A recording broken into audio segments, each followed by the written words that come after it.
At its core, machine teaching is aimed at designing optimal training strategies to achieve a target goal. Recent research into this field of machine teaching by Johns and colleagues used this idea to adapt curriculum based on a student's ability and performance, leading eventually to better learning outcomes on a complex visual identification task than those who did not receive this machine teaching.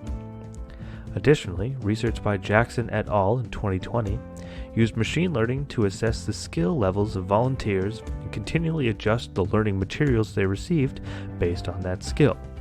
They found participants were far more accurate on a categorization task as compared to a traditional training model that was non-adaptive.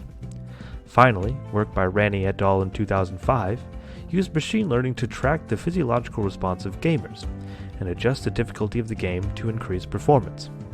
When the gamers became too stressed, as measured by that physiological arousal and heart rate, they lowered the difficulty, and when they became bored, they increased it.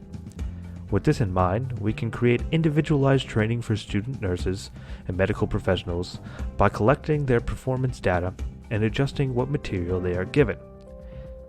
So in theory, if they are performing worse on IV placement, then the machine algorithm will recommend further practice in that area. Machine learning may also track physiological data to recommend switching training tasks when one becomes overly frustrating or stressful. This would likely increase motivation by the nursing students to help keep them engaged in the materials, leading to an increased learning overall.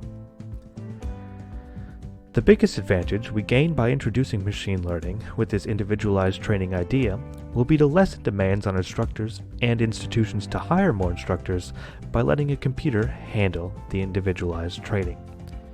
Future research should aim to investigate the possibility of machine learning in medical training by looking at if machine learning training decreases errors in performance once nurses enter the workforce, and, additionally, if machine learning training increases learning by nurses as measured by exams.